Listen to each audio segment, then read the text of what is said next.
somos tu casa. Mientras ellos se sientan, vamos a orar y vamos a comenzar con la palabra. Es bien difícil siempre dar una continuación de un mensaje que se predicó previo, porque poco nos acordamos de lo que se habló el domingo pasado o el sábado pasado o el miércoles. Yo creo que algunos tenemos mente más corta todavía y no nos acordamos de lo que se predicó el miércoles, amén. Pero voy a tratar de resolver, a ver si el Señor me da favor, ese problemita. Oramos, luego nos sentamos y escuchamos el consejo de hoy. Padre amado, bendito seas tú esta noche, que desde temprano estaba tu Espíritu esperándonos para ministrarnos, para hablar a nuestro corazón, y sé que ahora lo que viene es la cirugía en nuestro corazón, la operación que harás en nuestras vidas, la operación que harás en nuestros corazones, en nuestro espíritu. Sé que tu palabra no regresa vacía, y en esa palabra, en eso me fortalezco, porque sé que no regresará vacía, que habremos muchos que cambiaremos esta noche, que anhelaremos la presencia tuya. Gracias por los que estamos aquí y por los que están conectados en las redes sociales, Facebook y YouTube. Te pido que sea la misma bendición que recibimos aquí con ellos, en el nombre poderoso de Jesús. Amén y amén. Puede tomar asiento, y si los niños quieren salir, pueden hacerlo. Quiero recordarle, hace como creo que un mes, menos de un mes o un mes más o menos, estuvimos aquí predicando acerca del poder del arca, y hablábamos acerca de lo que significa el arca. El arca representa la presencia de Dios, representa a ese Dios que estaba con Israel. Y nos quedamos cuando vimos que 3 generaciones, abuelo, que era Elí, perdió la presencia de Dios, se apartó la presencia de él. Por consecuencia, sus hijos también, que son Oni y Finis, también se apartó la presencia de ellos dos. Y la tercera generación es el niño que nace justamente cuando muere su padre, su tío y su abuelo, que es Icabod. Y cuando esta mujer está dando a luz, se aturde tanto, se aflige tanto, que ella dice: ¿dónde se perdió la presencia de Dios? Y la angustia la hace morir. El niño vive, y de ahí pues vemos que la pérdida de la presencia de Dios se da cuando Israel va a una batalla con los filisteos, y en ese momento ellos primero fueron confiando en su propia fuerza, y después, como no les fue bien, vinieron y quisieron traer la presencia de Dios a la batalla como segundo plano, y Dios los dejó perder aún más fuerte, perdiendo 30,000 hombres. Ellos se preguntan qué sucede, por qué nos sucedió esto, por qué perdimos la presencia. Hasta ahí ellos empiezan a entender: perdimos la presencia de Dios. Es hasta que nos va mal, es hasta que las cosas no pintan como nosotros esperábamos, que nos damos cuenta que la oración sin reverencia, el venir a la iglesia sin reverencia, el no poner reverencia a la palabra, el no poner reverencia en nuestra casa a la presencia de Dios, nos damos cuenta que entonces hay algo malo y que hemos perdido la presencia de Dios. No es hasta que fracasamos la mayoría de veces que nos damos cuenta, porque es ahí donde dicen: ¿qué sucedió? Y luego la presencia de Dios, que es el arca, termina en las manos del enemigo. Yo no me imagino ver que la presencia de Dios que está en mí termine en las manos del enemigo, pero Dios les permite eso a ellos para demostrarle al enemigo que él no estaba tampoco de acuerdo con ellos, y empieza a humillar a su Dios, que es Dagón. Es un resumen de lo que vimos en la primera parte. A su Dios, que es Dagón, como tirándolo al suelo 2 veces, y en la segunda vez cortando cabeza y mano. Entonces, hasta ahí nos habíamos quedado viendo que la presencia de Dios estaba haciendo también mucho daño en el campamento enemigo. Y son ellos los que dicen: esta presencia de Dios no la queremos tener aquí. Primero, nuestro Dios lo humilla.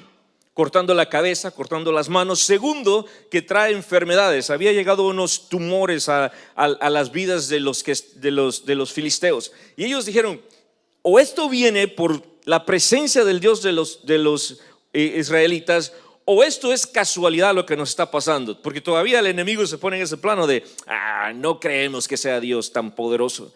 Y entonces dicen ellos, vamos a hacer algo. Vamos a sacar la presencia de Dios, vamos a sacar el arca y se las vamos a enviar a ellos de regreso. Que vean ellos qué hacen porque queremos sacar esta maldición. Y entonces, eso es como lo ven. Entonces, ya venimos a la segunda parte que se planea, hermanos, cómo llevar esa presencia de Dios. Se planea cómo llevar la presencia de Dios hacia la tierra de los israelitas. Y hicieron una reunión, todos los sabios filisteos dijeron, ¿cómo lo vamos a hacer? Pero bueno, vamos a conseguir una carreta nueva, vamos a conseguir 2 vacas que nunca han sido uncidas, le dicen, ¿verdad? Que nunca se ha puesto yugo sobre ellas. Y luego, pero también las 2 vacas tienen que ser vacas recién criadas, recién paridas, o sea, que tenían sus terneritos. Porque mire, el que duda de la presencia de Dios siempre le busca lo más difícil. Siempre dice, voy a poner esta prueba, la que nunca he visto, para ver si Dios es tan poderoso. Y resulta que tenemos un Dios tan poderoso que dice, dale, pon la prueba que tú quieres. Pon todo lo más difícil. Cuando el profeta estaba, le dice, miren, tiren agua, es más, hagan todo lo que ustedes quieran y van a ver que mi Dios va a enviar fuego sobre esto. Pongan mucha agua, más galones de agua. Porque Dios se manifiesta en las cosas que nunca ha visto el incrédulo, en las cosas que nunca han visto los que no conocen de Dios ni su presencia. ¿Para qué? Para poder abrir sus ojos. Bueno, los filisteos dijeron, hagamos esto. Y vamos a ir a el primer libro de Samuel, el capítulo 6, el verso 7 y 8, 9, 10 11 y 12. Hubiera dicho del 7 al 12, de 6 al 12, del 7 al 12. Eso es muy complicado a veces, hermano. No digan amén. Amén. Entonces, primer libro de Samuel dice así. Dice, haced pues, les dice, ahora un carro nuevo y tomad luego 2 vacas que crían, a las cuales no haya sido puesto yugo. Anótelo ahí, usted que ha anotado en su Biblia.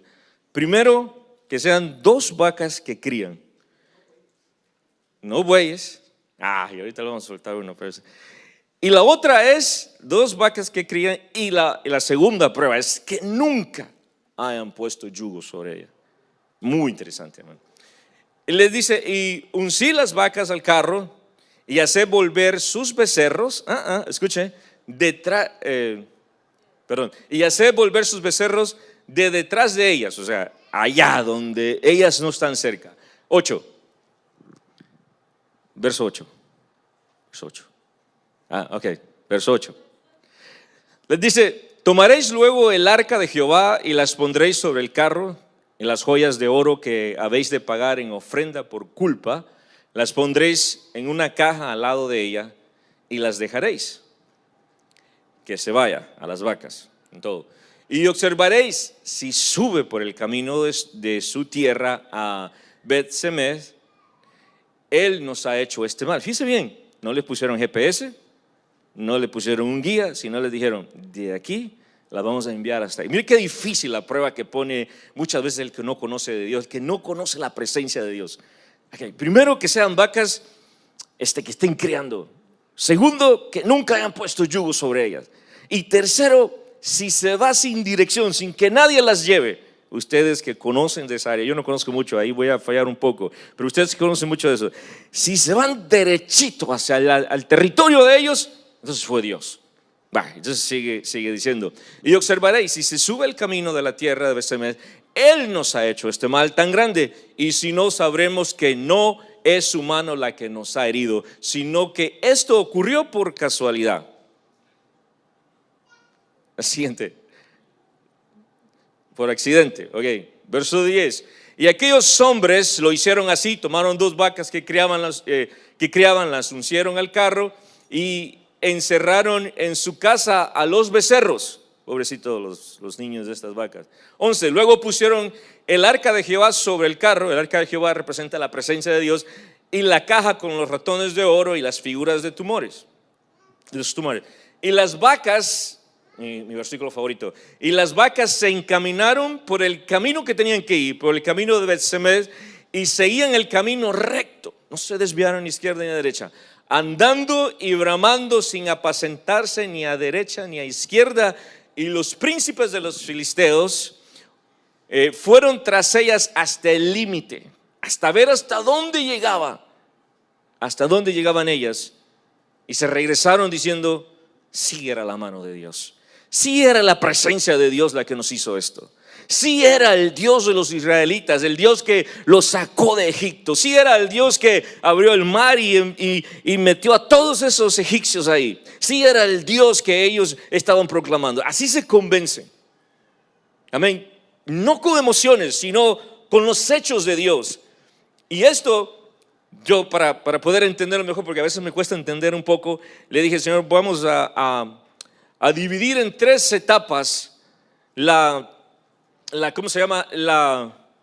3 etapas el traslado del arca. Vamos a dividirlo en 3 etapas, ¿verdad? Yo así lo entendí mejor, por eso le invito a que vaya conmigo. La primera etapa es sacar el arca de los filisteos, del territorio de los filisteos, y enviarlo al territorio de los israelitas.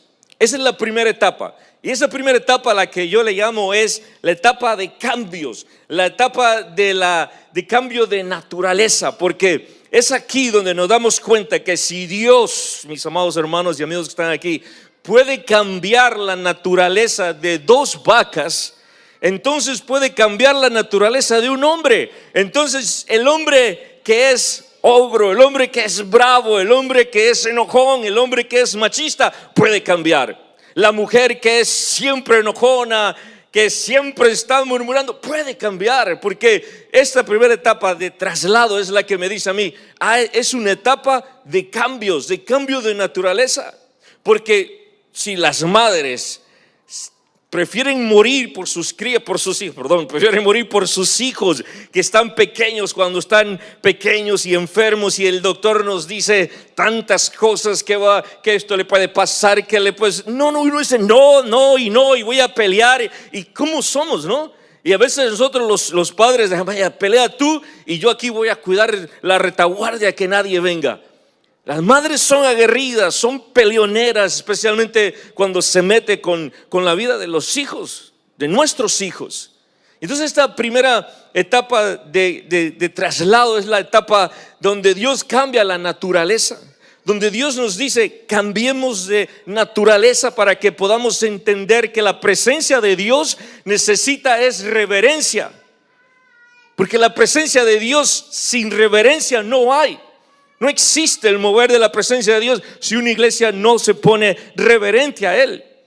Si no somos reverentes a la palabra, si no somos reverentes a la alabanza, si no somos reverentes a lo que Dios está diciendo, entonces no hay presencia de Dios. Y entonces, para que haya reverencia, Dios tiene que cambiar la naturaleza, primeramente la pecaminosa. Dios tiene que cambiar la naturaleza humana, porque a veces es esa naturaleza humana la que nos impide presenciar la presencia de Dios, de sentir la presencia de Dios. Dígame. Muchas veces es la naturaleza que yo cargo, la humana, la que me impide percibir que Dios está aquí con nosotros. La mayoría de veces, la mitad de los que nos congregamos decimos: qué lindo estuvo el servicio. Yo sentí la presencia de Dios cuando cantaban esos muchachos, cuando cantaba Cristo. Otros dicen: no, esos no saben cantar. Pero es nuestra naturaleza, son nuestros oídos que vienen con oídos carnales, nuestra mente carnal, nuestros pensamientos carnales. Estos 2 animales, estas 2 vacas estaban diciendo: yo me pongo reverente a lo que llevo sobre mis lomos. Yo sé lo que llevo sobre mis lomos, y por eso voy a renunciar a mi naturaleza. Estas 2 vacas no se creían toros. Ellas no dijeron, démosle, vamos, somos toros, ahora nos sentimos toros, jalemos. Nah. Ellas sabían, son vacas, nunca habían puesto yugo sobre ellas, nunca habían sentido que es jalar una carreta, nunca habían sentido que es dejar a sus crías atrás. Y hermano, estuve leyendo porque me dio curiosidad de ver qué hace una vaca por su cría, porque es tan importante, es tan importante como las mamás con sus hijos, porque estas vacas les ayudan en los primeros días para la respiración, para la comida, para todos los cuidados que usted ni se imagina. Y ellas dijeron, cambio mi naturaleza, porque Dios vaya sobre mí, porque Dios haga la obra que quiere hacer y llegue al lugar donde necesita llegar para que la presencia de Dios comience a manifestarse en la tierra que Él pertenece. Pero eso, el traslado, la primera parte del traslado requiere de que nosotros cambiemos naturaleza. Si no cambiamos nuestra naturaleza cuando entramos a esta iglesia, no vamos a sentir la presencia de Dios. Es mentira, usted y yo vamos a poder estar enojados con los grupos de alabanza, pero jamás vamos a sentir la presencia de Dios, porque es nuestra naturaleza. Si desde que entramos nosotros vemos lo malo, desde que entramos vemos lo vacío, desde que entramos vemos la vestimenta, desde que entramos vemos todo lo carnal. Y la naturaleza espiritual es desde que entramos, dice el salmista, que cuando entra por las puertas de esta iglesia, lo primero que dice, gracias Dios que estoy aquí. Gracias que yo pude llegar, porque a veces se nos olvida hasta eso, hermanos, porque creemos que venir a la iglesia es así nomás, yo voy ahí porque no tengo nada que hacer, lo hemos dicho muchas veces. Pero el salmista decía, es que cuando entro a esa puerta empiezo a dar gracias, porque hay unos que están presos, hay unos que están muertos y hay otros que están en los hospitales con un veredicto que no va a ser favorable para ellos. Y nosotros que tenemos pies, manos, que tenemos razonamiento espiritual, tenemos que cambiar esa naturaleza y decir, yo voy a entrar con agradecimiento, porque yo puedo estar aquí. Entonces las vacas lo que hicieron fue, y esto me sorprende, no me sorprende mucho, porque cuando el arca de Noé, que fue construida para que se salvaran los humanos, para que se salvara la gente que Dios mismo había creado, fue llena de animalitos que escucharon, que fueron reverentes a la voz que les dijo Noé, suban de dos en dos, entren a esta arca, porque viene un diluvio. Ellos, sus animalitos, fueron más sujetos, ellos tuvieron reverencia. ¿Por dónde me voy? Imagínense usted, el elefante, yo quiero un lugar grande porque no puedo ir en esos asientos chiquitos. Y la jirafa, yo quiero en la terraza porque mi cabeza está muy grande. Noé le dijo, venga, por aquí tengo. Y estas vacas dijeron, yo cambio mi naturaleza, yo la entrego a Cristo, yo estoy dispuesto a que mis crías estén llorando ahí atrás, a que no me vuelvan a ver, por tal de llevar la presencia de Dios. Cambio de naturaleza, de la naturaleza carnal a la naturaleza espiritual. Porque, hermanos, yo con mi corazón muy abierto, llevo varias semanas hablando los viernes acerca de las generaciones que se están perdiendo, de las generaciones que se salvaron en la Biblia, porque hay un peso sobre la juventud, sobre los niños, sobre las generaciones que están naciendo y van a nacer después de la que tenemos ahorita. Hay un peso sobre la generación que está ahorita, porque si ellos no reconocen que necesitamos ser reverentes a la presencia de Dios en la casa de Dios, en la casa mía, en la suya, tiene que haber reverencia a Dios, porque no se trata de reverencia aquí solamente, se trata de reverencia en mi casa, de reverencia en el trabajo, reverencia siempre a Dios, porque cuando no hay reverencia, entonces hay ausencia de la presencia de Dios. Y una generación que se esté criando sin la reverencia a Dios es una generación que va a venir. No nos pasa aquí en esta iglesia, pero es una generación que está en muchas de las iglesias. Ahorita mismo estamos predicando y otros viendo sus teléfonos, viendo sus Facebook, viendo sus emails, viendo todo lo que está pasando en los Instagram y lo que sea, y otros pensando en muchas cosas. No hay reverencia a la palabra de Dios. La palabra de Dios, no importa quién la esté predicando, es la palabra de Dios. Si fuese que el hombre está diciendo, este soy yo, esto es lo otro, y hacemos a un lado a la palabra, como muchas veces se lee un versículo bíblico y después se dicen un montón de cosas, Pero estamos hablando de la palabra de Dios, de la presencia de Dios. Y estas vacas dijeron: yo voy a ponerme reverente a la presencia de Dios. Y ellas eran novatas, nunca habían sido puestas un yugo sobre ellas. Les era difícil. Es difícil cambiar la naturaleza pecaminosa por la naturaleza espiritual. Es difícil de dejar de hacer lo que a Dios le ofende. Es difícil, siempre va a ser difícil. Si no, pregúntele a los que han abandonado la presencia de Dios. Es que en un de repente dejé de orar.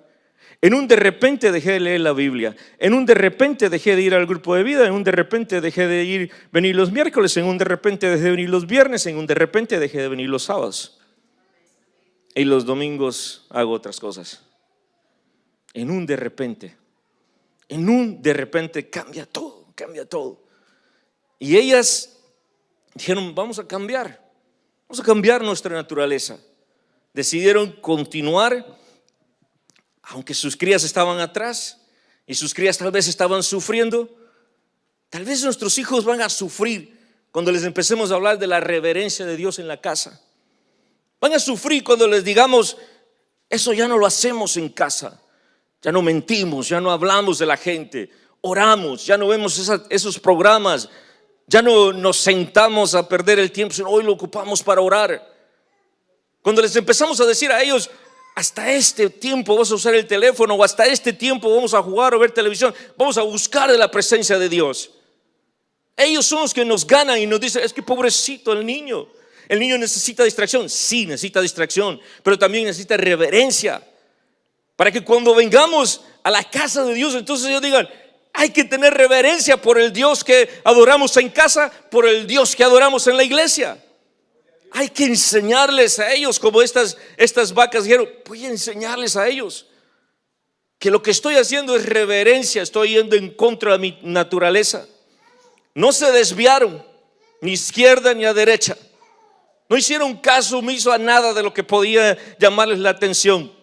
Son animales que llevaban una responsabilidad, llevaban la presencia de Dios.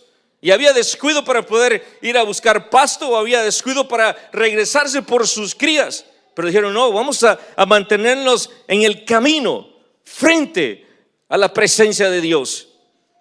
Y eso, hermanos, trae una generación distinta. La palabra de Dios no nos debe de aburrir. La presencia de Dios no nos debe de aburrir. Debería de ser algo natural anhelarla. Cuando estamos adorando, cuando estamos cantando, es para ahí a donde estamos buscando entrar, a la presencia de Dios. Si me quedo aquí en el nivel de la congregación y no dentro de la presencia de Dios, nada hicimos. Nada hicimos. Tenemos que provocar por encima de toda naturaleza. Y ellas, hermanos, violentaron todo lo que pudieron violentar, lo dejaron atrás: su naturaleza, sus crías, su campo, todo. Y eso me recuerda a Mateo 19:29, que dice: todo el que haya dejado casas, o hermanos, o hermanas, o padres, o madres, o hijos, o tierras por mi nombre, recibirá 100 veces más y heredará la vida eterna. Si abandonamos la naturaleza pecaminosa, si abandonamos los placeres de la carne, si abandonamos todo lo que la naturaleza humana quiere, entonces podremos decirle: Señor, hemos dejado todas esas cosas. Y Él nos podrá decir: usted va a tener vida eterna. ¿Cuánto les alegra tener vida eterna? Es que para eso nosotros estamos aquí, amén. En la siguiente etapa del transporte, del traslado del arca, de la presencia de Dios, es la que le llamamos, o le llamé yo, el tiempo de reflexión. El tiempo de reflexión. Mire, ese tiempo de reflexión es para todos. En estos momentos es tiempo de reflexión. Reflexionemos qué está pasando ahorita allá afuera. Reflexionemos qué están haciendo con nuestros hijos en las escuelas, o qué quieren hacer. Reflexionemos qué está sucediendo en las redes sociales, en la televisión. Reflexione y vaya a esos lugares. Y vaya a esos lugares para preguntarse si la presencia de Dios está ahí o no está. y si su hijo merece estar ahí o no merece estar ahí. Porque es tiempo de reflexionar. Mire, del traslado que se hizo, estaba territorio filisteo y las vacas siguieron. Llevaron la presencia de Dios, que es el arca. Llegaron hasta el territorio donde estaba la primera ciudad de Israel. Y ahí, ¿sabe qué hicieron con las vacas? Las presentaron como sacrificio. Ahí se acabó las vidas de las vacas por llevar la presencia de Dios. Ahí murió la naturaleza carnal, la naturaleza humana, la naturaleza que no quiere la presencia de Dios. Ahí murió, ahí las mataron, las quemaron, hicieron incienso, hicieron sacrificio a Dios. De ahí la toman y dicen, ¿ahora qué hacemos con ella? Bueno, llevemos la presencia de Dios a la casa de un hombre que se llama Nibadá. Y ahí vamos a poner la presencia de Dios, ahí va a estar el arca del pacto. Y la trasladan. Vamos a ver si encontramos en 1 Samuel, muchachos, capítulo 7. Y creo que está en el verso 1, si me ayudan. Recuerde, esta es la segunda etapa del traslado. La primera era donde muere la naturaleza humana. Y esta segunda es donde reflexionamos. Y dice entonces, y vinieron, vamos a leer verso 1 y 2. Y vinieron los de Kiriat Jearim, o Jearim, y llevaron el arca de Jehová y la pusieron en casa de Abinadá, situada en el collado, y santificaron a Eleazar su hijo, ojo, para que guardase el arca de Jehová. Santifican a alguien, a uno de los hijos de ellos, para que sirva el arca, para que esté pendiente del arca, para que tenga reverencia delante de la presencia de Dios. Le dicen, tú vas a ser, es como cuando escogen al que predica, cuando escogen a los que cantan, cuando escogen a los que sirven, cuando escogen a todos los que sirven. Te vamos a apartar para esto. Te vamos a apartar para que tú estés velando por la presencia de Dios, por la presencia del arca.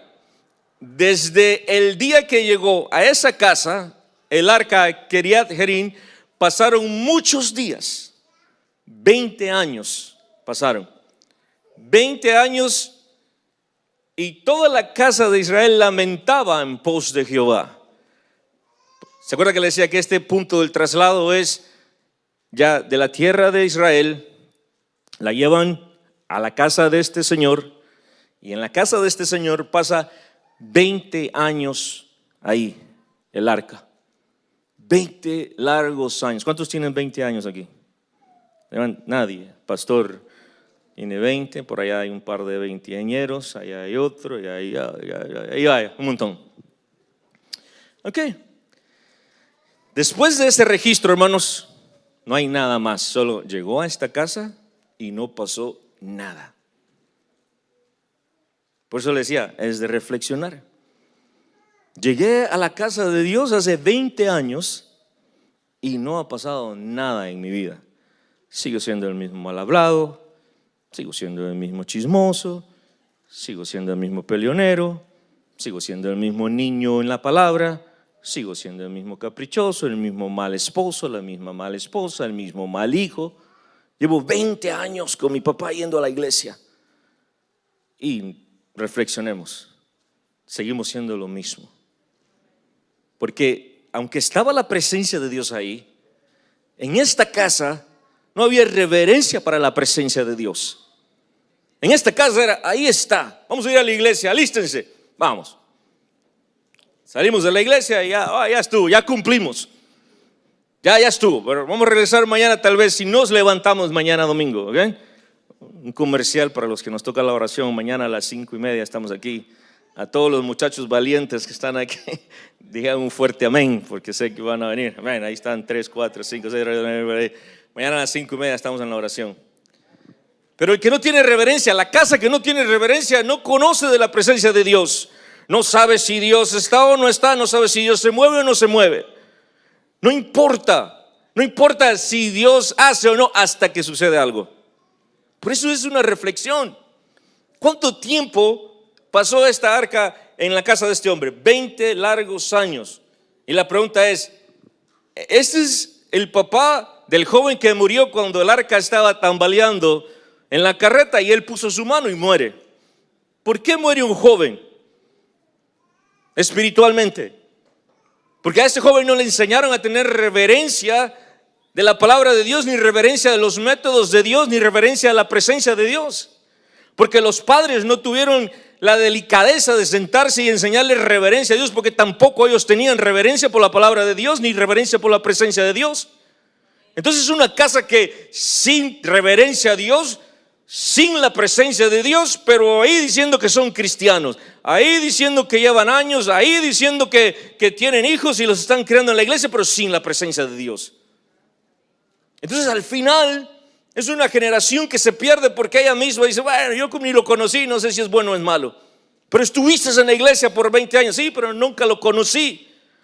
Porque hay que pensar, hay que reflexionar. Por eso le decía, esta etapa de traslado del arca es donde nos pone a reflexionar. ¿Por qué? Este joven tenía que haber dicho, no voy a meter mi mano porque no estoy santificado para tocar esa área de Dios. Este joven tenía que decir, no lo voy a hacer porque eso no es mi parte. Es parte de los sacerdotes, es parte del padre, es parte de la madre, porque usted y yo somos los sacerdotes de la casa. Los jóvenes están muriendo por causa de los padres, porque no hay reverencia en las casas hacia Dios, no hay principios, no les enseñamos a tener respeto a Dios. Y entonces venimos a la iglesia o los traemos a la iglesia y queremos que ellos sean reverentes, y yo no soy reverente. Yo no soy el padre ejemplar para decirle, no hagas eso. Ay, ¿cómo le va a decir usted algo a un joven ahora? Si usted lo hace también. Si ustedes dicen, bueno, pues tú lo haces. Además tú no oras, papá. Además tú no lees la Biblia. Además tú hablas del pastor. Bueno, mentira, eso es otra iglesia. Eso no son más cosas que... Además que tú le dices, nunca te he visto derramando lágrimas delante de Dios. No sé qué es que sientas la presencia de Dios porque nunca te he visto. Entonces son momentos de reflexionar.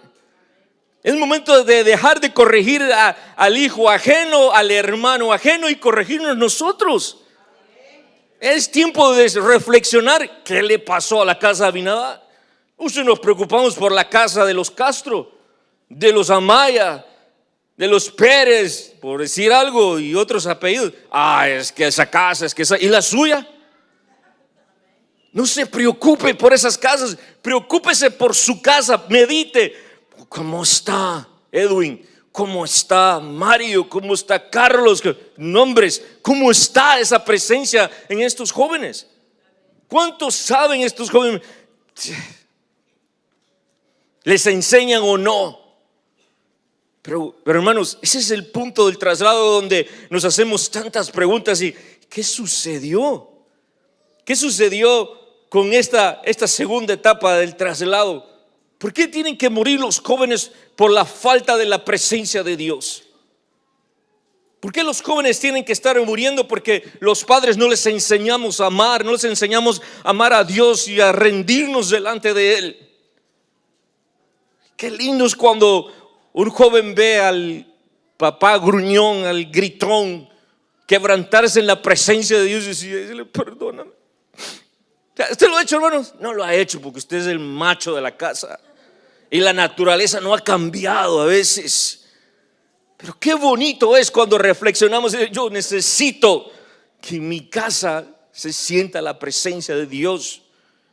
Que cuando nuestros hijos salen a la universidad, al colegio, a la escuela, tengan temor, porque la presencia de Dios está con ellos. Hay reverencia.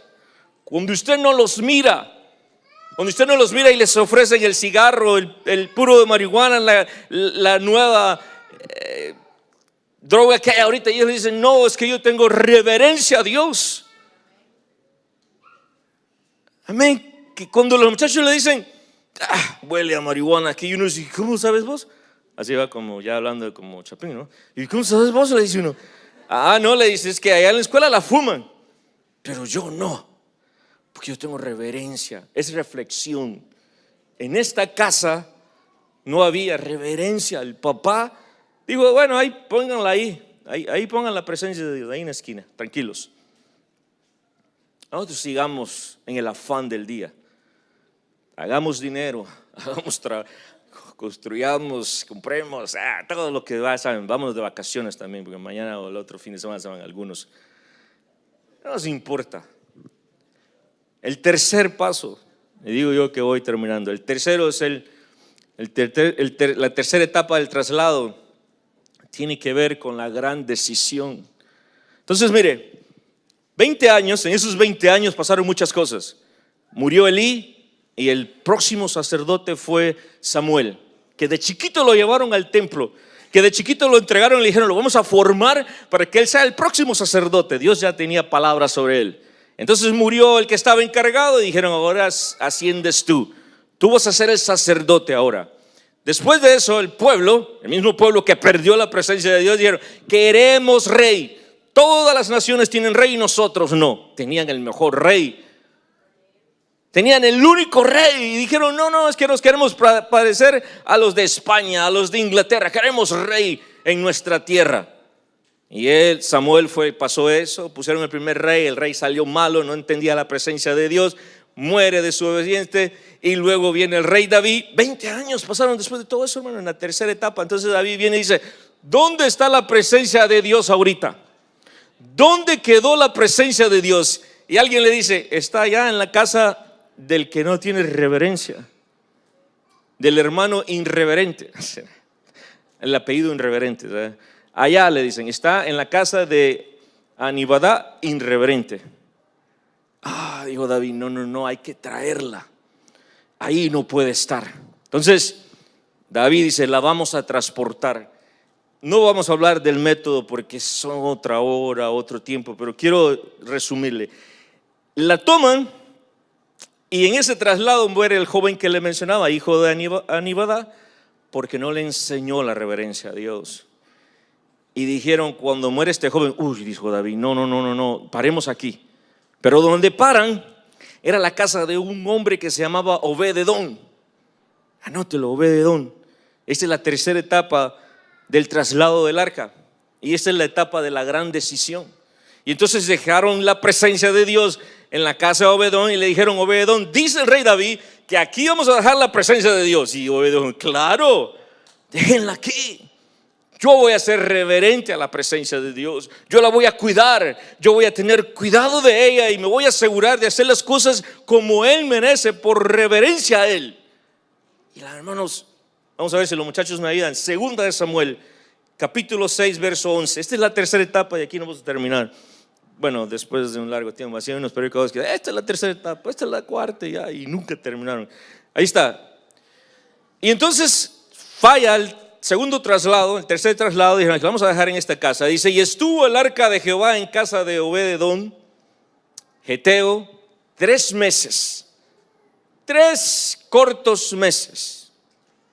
Y dice la Biblia, y bendijo Jehová a Obed-edom y a toda su casa, a toda su casa. Hermanos, Obed-edom era un hombre reverente a la presencia de Dios. Hacía que sus hijos tuvieran reverencia, les enseñaba, los cuidaba. Esta es la generación que va a poder enfrentar los retos que vienen. Mire, la generación de Anibadá era la generación sin la presencia de Dios. Podemos hacer cualquier cosa en la iglesia, hermanos, pero sin la presencia de Dios en la generación que viene, somos una iglesia fallida. Porque la generación que viene es la que va a enfrentar cosas duras que deberíamos de estar hablando en la iglesia, preparándonos para esos tiempos que vienen. ¿Y sabe quién van a ser? Los que cantan, los que sirven, Rosita, Michael, Tatiana, los que están ahí atrás, los que han cantado. Esa es la generación que Dios va a levantar y va a decirles, vayan y sirvan y peleen con la presencia que la presencia de Dios esté. Y entonces la dejan ahí. Y Obed-edom, hermanos, 3 meses. Por eso le digo, esta es la etapa de la gran decisión. Entonces, ¿por qué la gran decisión? Porque Obed-Edom se pregunta, 3 meses tu presencia, qué linda es la presencia de Dios, hermano. En 3 meses tu presencia ha cambiado mis hijos, ha cambiado mi esposa, me ha cambiado a mí, ha traído bendición a mi casa. Pero el rey David está trabajando en llevársela. El rey David está trabajando en trasladarla al lugar donde pertenece a Jerusalén. Y el padre, dice, por eso es que le digo, esta es la gran decisión, los padres. Ojo, los que estamos aquí, o las madres solteras que tienen que tomar decisiones. Y Obed-Edom está diciendo, ¿qué voy a hacer sin la presencia de Dios en mi casa? ¿Cómo va a sobrevivir mis hijos sin la presencia de Dios que les he enseñado a sentirla y a vivirla? ¿Cómo va a ser mi esposa, mis criados? ¿Cómo voy a ser yo sin esa presencia? Tengo que tomar una decisión. Y es la etapa de traslado donde hay que tomar decisiones. Porque David viene y dijo, ahora sí ya entendí cómo trasladar la presencia de Dios hacia Jerusalén, vamos y traigámosla. Y entonces al momento que llega David con su grupo de levitas a llevarse la presencia de Dios a Jerusalén, entonces Obed-Edom tiene una respuesta a su familia y le dice, alisten maletas, porque ustedes, esposa mía, ustedes hijos míos, ustedes siervos míos, nos vamos a mover de esta ciudad a Jerusalén. Y no nos vamos a mover a una casa cercana a la presencia de Dios, nos vamos a mover al mero templo donde se sirve, donde está la mera presencia de Dios. Porque una vez entendemos la presencia de Dios, una vez vivimos en la presencia de Dios, ya no deberíamos de poder vivir ni un segundo sin la presencia de Dios. Amén. Tenemos que luchar, aunque nos tengamos que mover de ciudad, aunque nos tengamos que mover a donde sea, pero tenemos que ir a donde está la presencia de Dios con reverencia. Y la esposa y los hijos dijeron, bueno, armar maletas, nos vamos para Jerusalén. A las que no tienen reverencia, ¿verdad? Dios les está hablando. A los que no tienen reverencia, Dios les está hablando cuando Dios nos habla. Le saliste maleta, esposa mía, vos viejita. ¿Cómo le dicen algunos? Viejita, otros le dicen viejo, otros le dicen gordita, otros le dicen flaca, otros les dicen amada mía, otra esposa mía. Aliste maleta que nos vamos a donde está la presencia de Dios. Y si no, y si está en la primera etapa donde la naturaleza no ha cambiado, ¿cómo va a creer? ¿Cómo usted se va a ir? Ya iba yo a echarle. ¿Cómo se va a ir todos los sábados para allá? No, esta es nuestra casa. Mi hermano, esto es pesado. Cuando la mujer llega y le dice, ay, hijo, allá está la presencia de Dios, aquí para allá. Y él sabe que tiene que cambiar la naturaleza machista, la naturaleza haragana, la naturaleza de que solo es materialismo. Y dice, yo no quiero ir. Ahí sí yo soy el hombre. Y usted tiene que hacerme caso a mí, por favor. Si está la presencia de Dios allá, ¿qué más queremos, muchachos? Obed-Edom dijo, démosle, alístense todo y nos vamos. Tomó la decisión. Mira, hermano, ¿sabe cuál es el momento más difícil en mi matrimonio? Cuando hay que tomar decisiones duras, que está en juego mi familia. Y yo le digo a mi esposa, mira, ¿y qué crees vos? Y dice, tú eres la cabeza de aquí, tú tomas la decisión.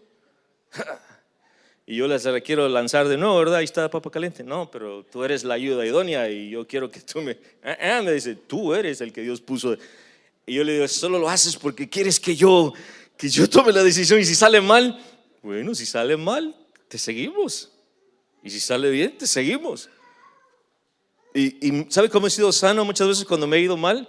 Es que ellos me dicen, pues bueno, nosotros te dijimos que te seguíamos, no te vamos a culpar.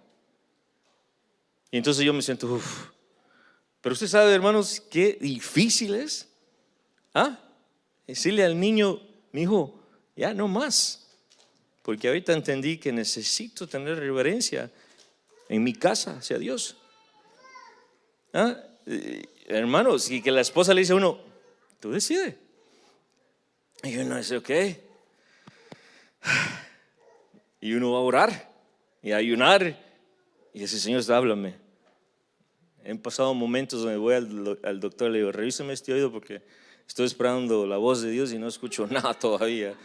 Y él dice, no, pues todo está bueno, dele. No, pues y el otro, a ver, porque somos nosotros los encargados de llevar a nuestra familia a la presencia de Dios.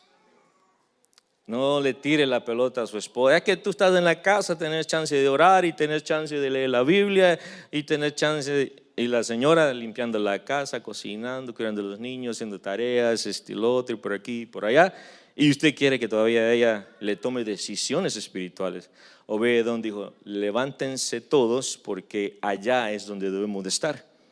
Y los hijos reverentes, hermano, la esposa reverente a Dios, dice: vámonos. Qué bonito, hermanos, con una familia así.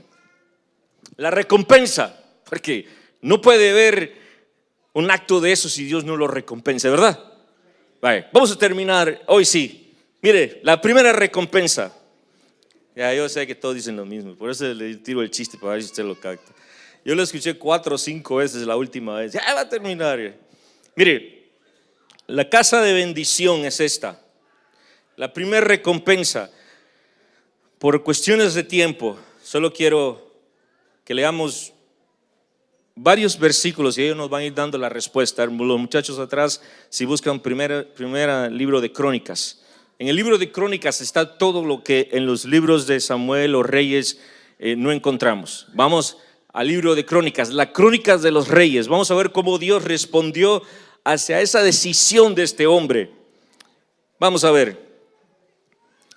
En Primera de Crónicas, primer libro de Crónicas, capítulo 15, versos 16, 17 y 18. Samuel estaba cuidando la presencia de Dios. Y luego le dijeron: nos la vamos a llevar. Y fueron aquellos especialistas y agarraron la presencia de Dios y se la llevaron. Y Obededón dijo: pues yo me voy con mi esposa. Le agarró su maleta y se fue siguiendo la presencia de Dios. Me imagino que cuando llega a la iglesia o al lugar donde lleva la presencia de Dios, empieza a decir: ¿y yo cómo puedo servir cerca de la presencia de Dios? ¿Y yo cómo puedo estar aquí sirviendo en la presencia de Dios? ¿Qué debo de hacer? Aunque sea para barrer la iglesia, limpiarla, ¿qué debo hacer? Yo quiero estar cerca. Y mire lo que le hace David a este hombre y le dice: asimismo dijo David a los principales de los levitas que designasen de sus hermanos a cantores con instrumentos de música. Está ordenando David, porque ya la presencia de Dios está allá, con salterios y arpas y címbalos, que resonasen y que alzasen la voz con alegría. Siga. Y los levitas designaron, yo sé que va a leer nombres, pero escuche esto: a Emán, hijo de Joel, a sus hermanos, y a Asaf, hijo de Beraquerías, y a los hijos de Merari, y de sus hermanos a Etán, hijo de Cusaías. Sigue. Y con ellos a los hermanos a sus hermanos del segundo orden, a Zacarías, Jaasiel, Semiramot, es tan difícil, Jehiel, Unit, Eliab, Benaira, Masaías, Mataías, Elifelú, ahí van los demás. Vamos a ir saltando. Y después dice: ¿a quién? Dígalo fuerte. Obededón no se quedó en su casa, no se quedó lamentando que la presencia de Dios ya se le había ido. Él dijo: yo voy a ir a buscarla donde está, voy a ir a servir donde está la presencia de Dios. Y ellos fueron de los que llevaron, los que guiaron, hermanos, los que dirigieron el arca hacia donde iba a poner David. De eso es que estamos hablando esta noche, de hombres y mujeres reverentes a Dios, que no se quedan en el traslado, que no se quedan en la casa lamentando: la semana pasada estuvo la presencia de Dios en mi casa y hoy ya no está. Es buscar la presencia de Dios, dice la Escritura, mientras pueda ser hallada. Y entonces el hombre ya está guiando la presencia de Dios, el arca, hacia el lugar donde lo están poniendo. Este es el tipo de hombres que tenemos que imitar. Lo segundo, en el capítulo 16 de Primera de Crónicas, versos 37 y 38, empiezan a buscar levitas que se encarguen de servir al arca, que se encarguen de ponerlos allá de porteros, de ponerlos ahí. Usted ve a estos niños que están, estos jóvenes en esas puertas. Pues para algunos de nosotros es la puerta, ¿qué importa? En el templo, hermanos, en el lugar donde estaba el arca, siempre tenían gente cuidando las puertas. Siempre había gente sirviendo. Por eso es que estamos llevando a estos jóvenes a servir en el templo. porque se necesita gente que cuide las puertas. Amén. Y entonces están diciendo, bueno, estamos buscando los que van a servir a las puertas. Y yo lo que veo en el versículo 18 es que dice que estaban todos esos y estaba ¿quién? Obed-Edom. Él dijo, yo tengo hijos que pueden servir ahí, porque yo ya estoy sirviendo en la alabanza o porque yo ya estoy sirviendo en el cuidado de la presencia de Dios de arca, pero mi hijo puede estar ahí. Este ya es una de la descendencia de Obed-Edom. Mi hijo puede ser ujier, mi hijo puede cantar, mi hijo puede ser el que está allá atrás en las cámaras, mi hijo puede ser el que está cuidando niños. Porque Obed-Edom no solo se conformaba con estar en la presencia de él, sino de que sus hijos sirvieran con la misma reverencia que ellos tienen y el anhelo que tenían estos jóvenes. Vamos a servir. Esa es la iglesia que necesitamos. Y Dios le permitió.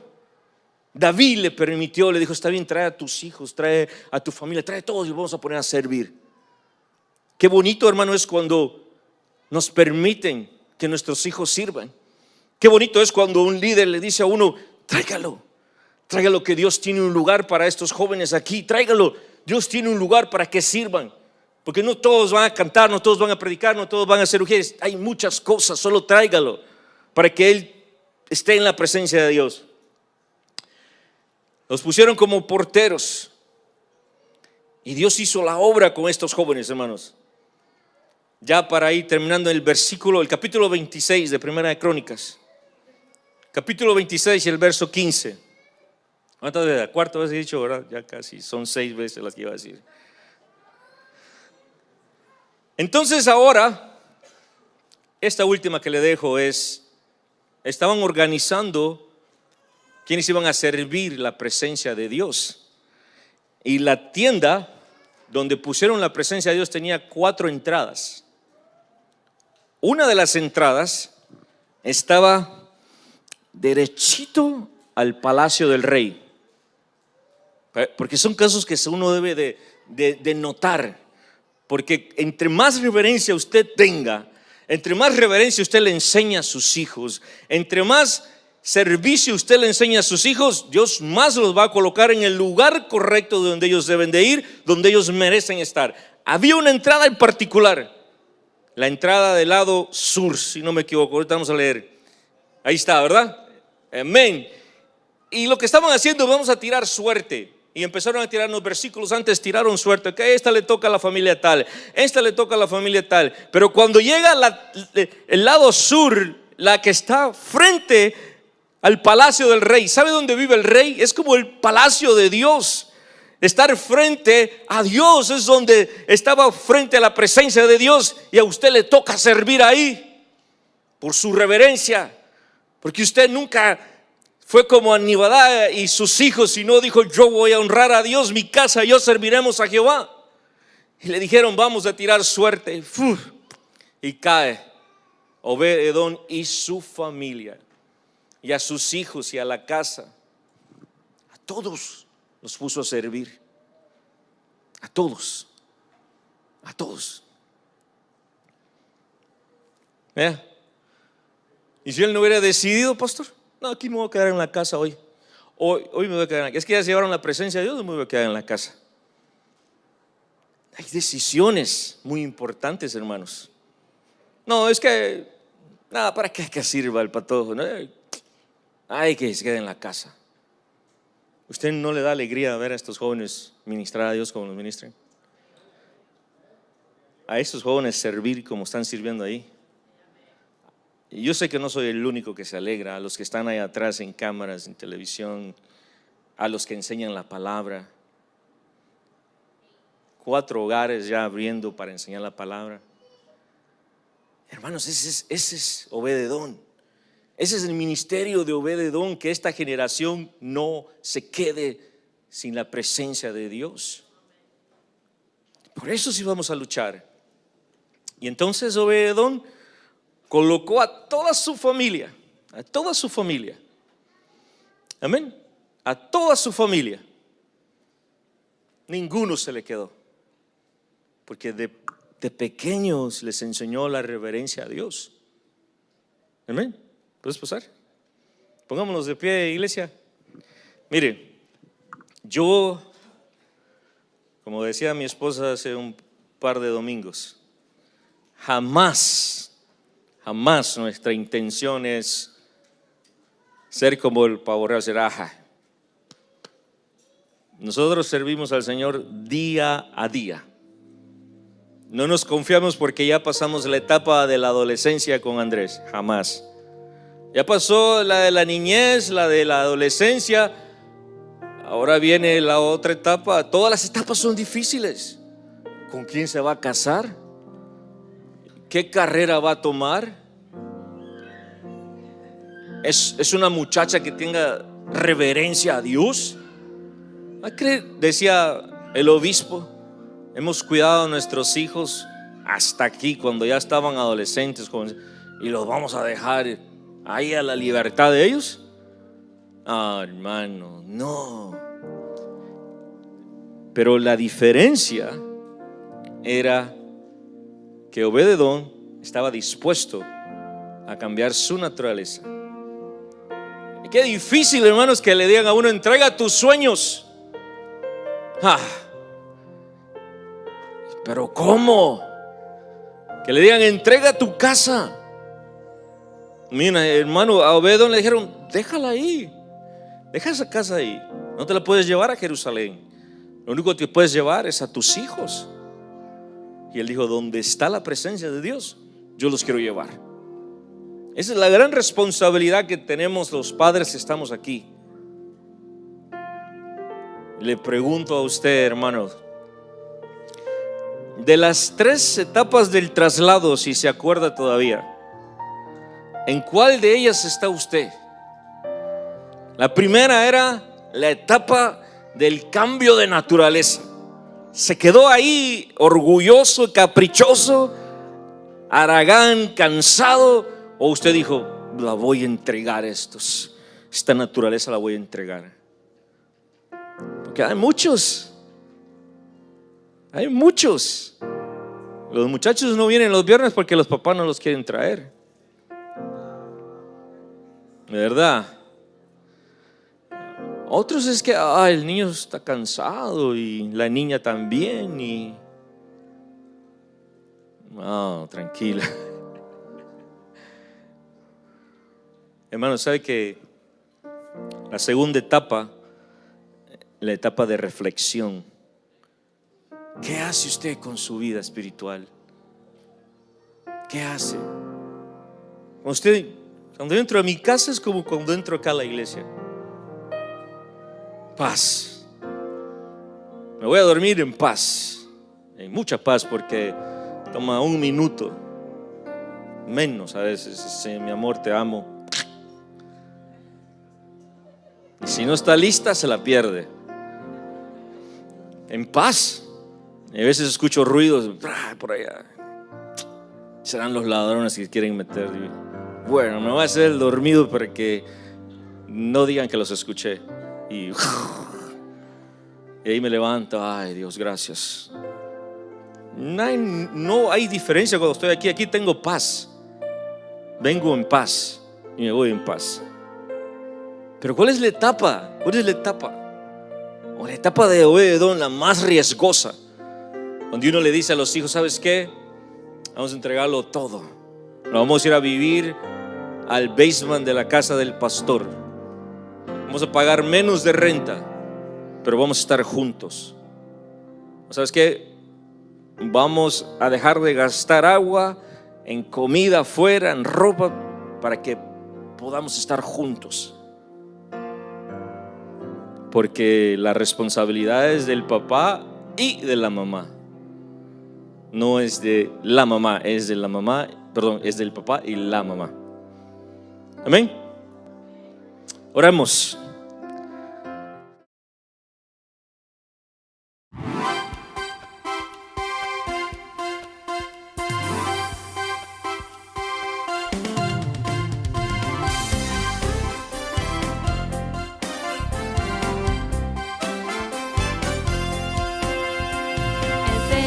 Televisión, un canal de esperanza.